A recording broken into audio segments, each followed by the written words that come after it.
नमस्कार माझ्या विद्यार्थी मित्रांनो, इयत्ता 7वी विषय मराठी इंग्रजी माध्यम पाठ 10वा पंडिता रमाबाई.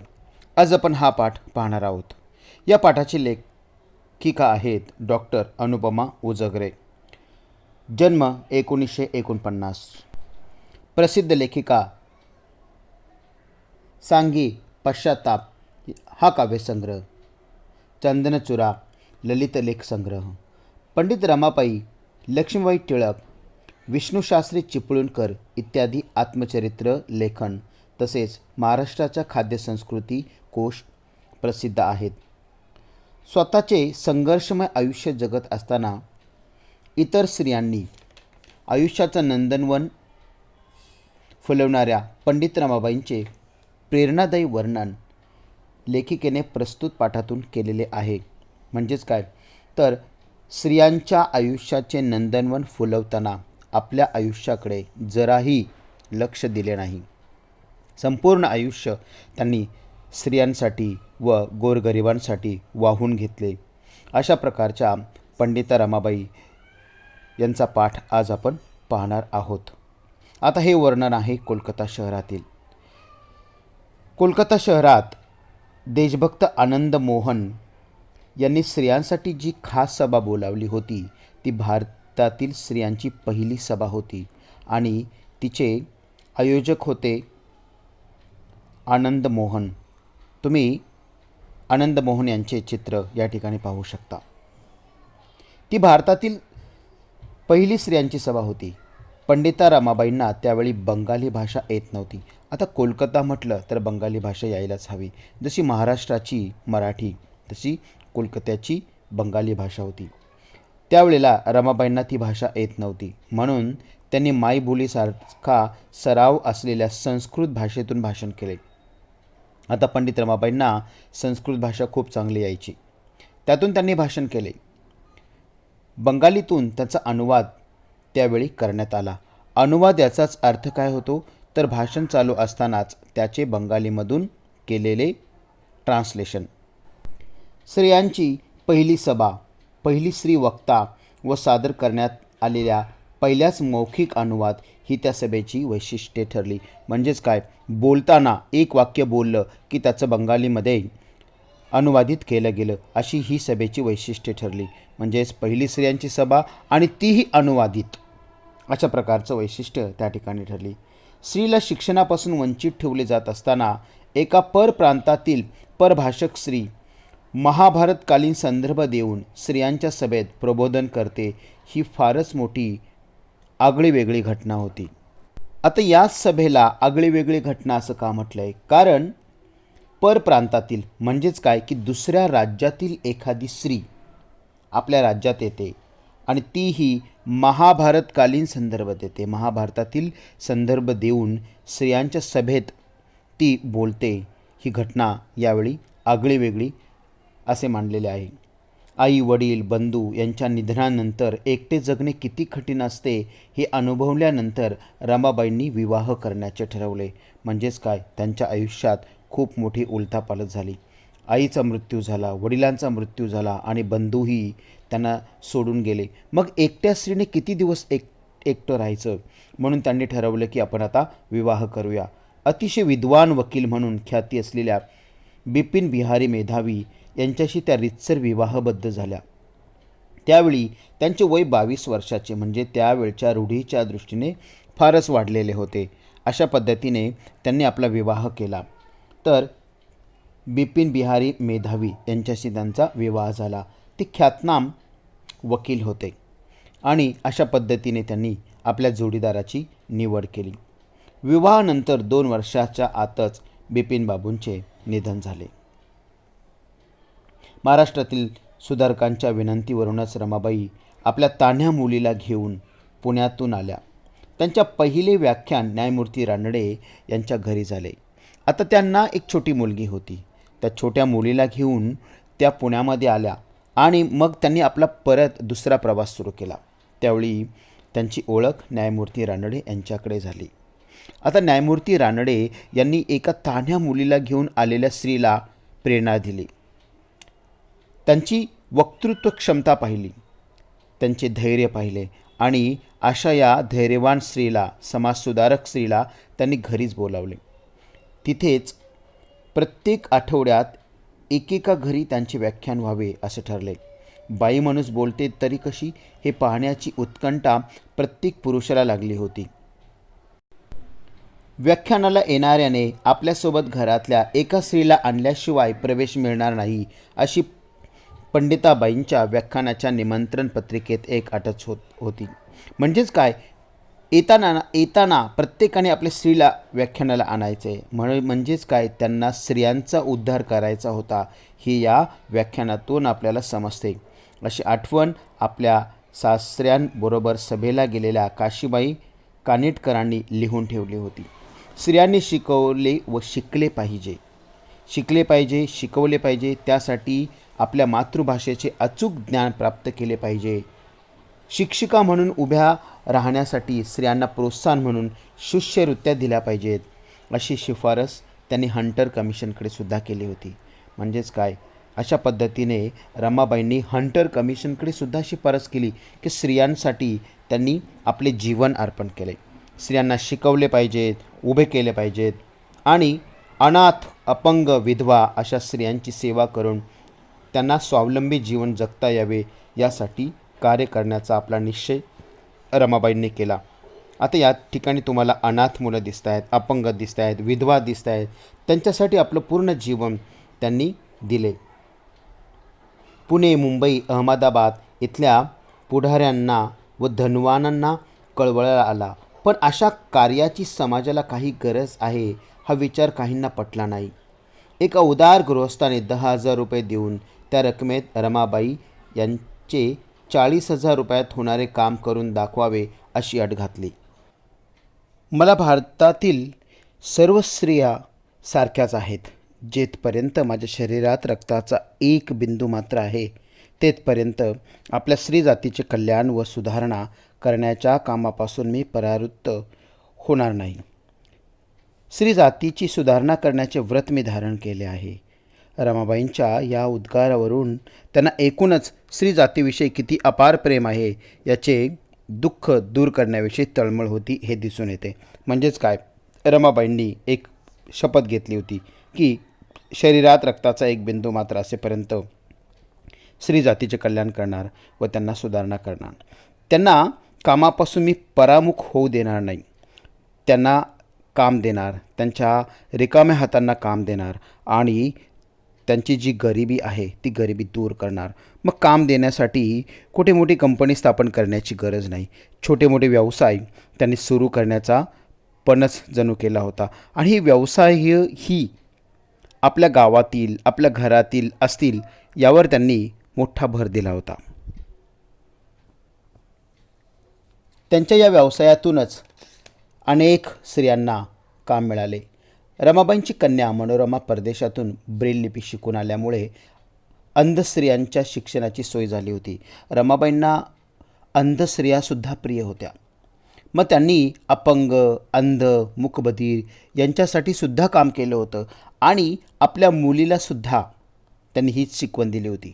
आपली मुलगी ही परदेशातून आल्यावर मोठी नोकरी करणार नाही, परंतु गरिबांची सेवा करेल हे तिने जणू काही तिला शिकवणच दिली होती. रमाबाईंनी एक लहान उद्योग व्यवसाय सुरू केले.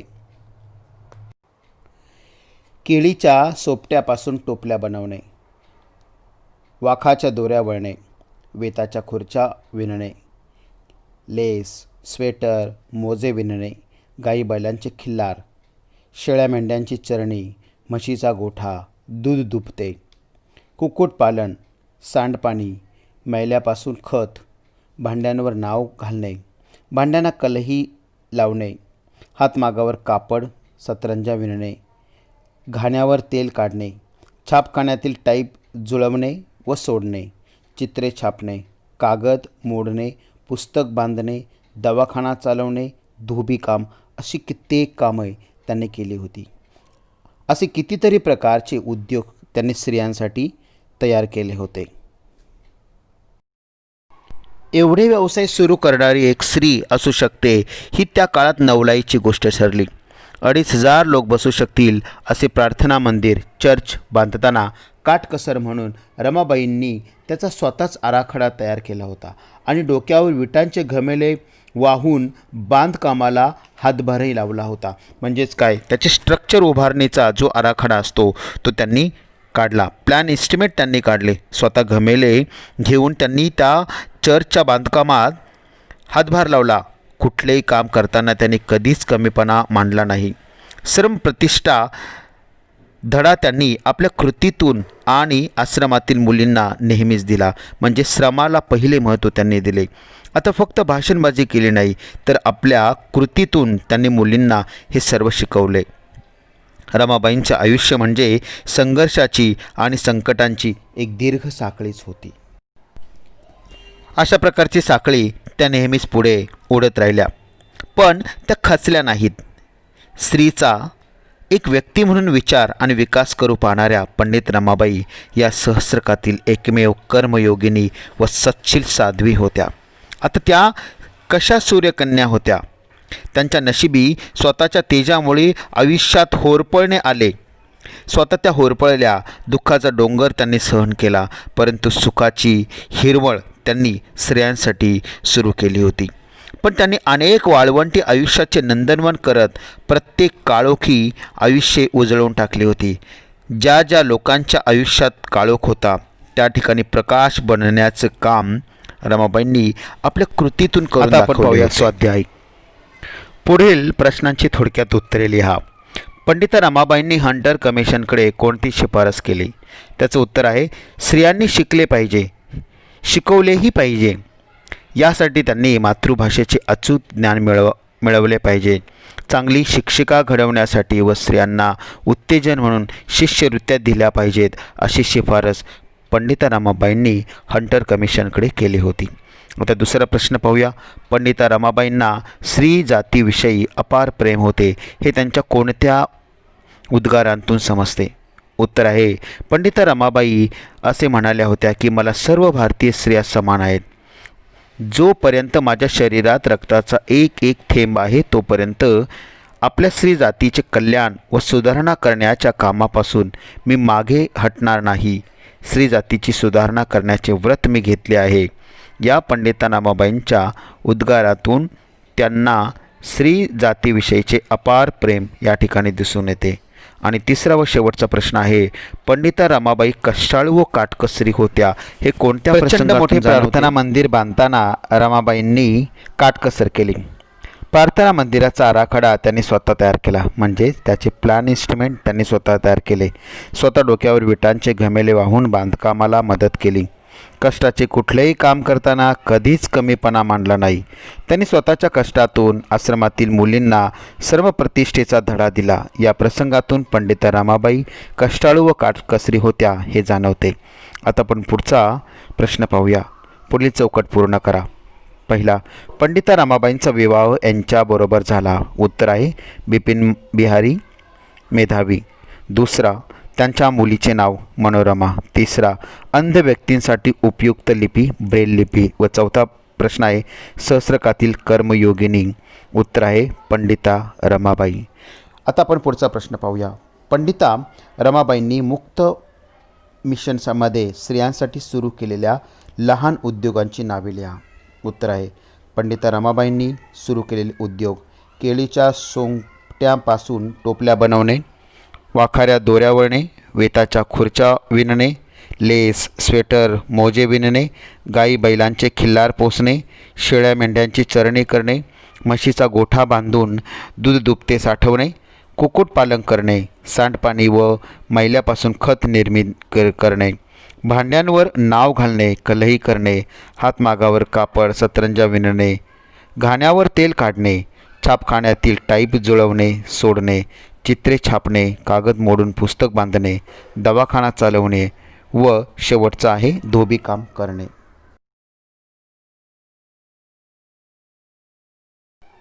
पुढचा आपण प्रश्न पाहूया. आकृती पूर्ण करा. पंडिता रमाबाईंना ही भाषा येत नव्हती, बंगाली. या भाषेत भाषण केले, संस्कृत. दुसरा प्रश्न आहे सभेची वैशिष्ट्ये.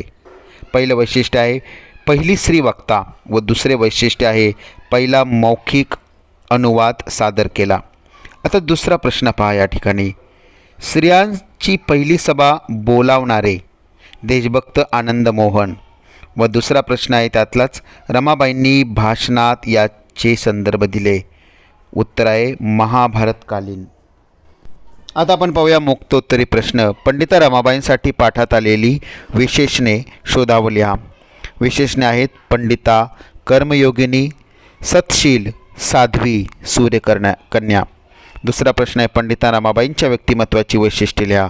उत्तर आहे कर्त्या सुधारक, पहिली स्त्री वक्ता, स्त्री जातीविषयी अपार प्रेम व तळमळ, अनाथ अपंग विधवा स्त्रियांची सेवा, स्त्रियांना स्वावलंबी बनवणाऱ्या मुक्ती मिशन संस्थेची स्थापना, प्रार्थना मंदिराचा आराखडा स्वतः बनवला, काटकसरी व कष्टाळू, सत्शील साध्वी, कर्मयोगिनी, सूर्यकन्या, अविरत संघर्ष व संकटांशी सामना करण्याचे धाडस व व्रतस्थ बाणा. पुढचा आपण प्रश्न पाहूया. पुढील शब्दात लपलेले शब्द शोधा. उदाहरण आहे गारवा, गार, रवा, वार, गावा, वागा. त्याचा प्रश्न आहे आराखडा. यामध्ये लपलेले शब्द आहेत राख, राडा, खरा, खडा, खराडा. दुसरा प्रश्न आहे सुधारक. यात लपलेले शब्द शोधा. सुधा, सूर, सुकर, धार, धाक, कर.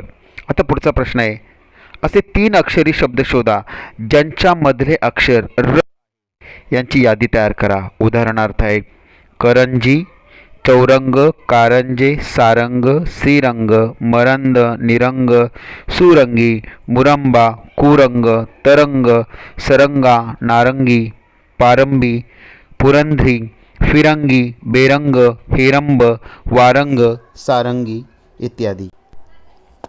पुढचा प्रश्न आपण पाहूया. विरुद्धार्थी शब्दांच्या जोड्या लावा. उत्तर आहे वक्ता, श्रोता, आठवण, विस्मरण, विधवा, सधवा, स्वावलंबी, परावलंबी, दूर, जवळ, अंध व डोळस. पुढचा प्रश्न आहे लिंग बदला. पुरुष, स्त्री, पुत्र, कन्या, विद्वान, विदुषी, शिक्षक, शिक्षिका, सासरा, सासू, साधू, साध्वी. अशा प्रकारे आपण या ठिकाणी विरुद्धार्थी शब्द व लिंग बदला पाहिले. कधीकधी आपल्याला असाही प्रश्न येतो लिंग ओळखा, तर पुल्लिंग किंवा स्त्रीलिंग या ठिकाणी लिंग ओळखायचे असतात. धन्यवाद.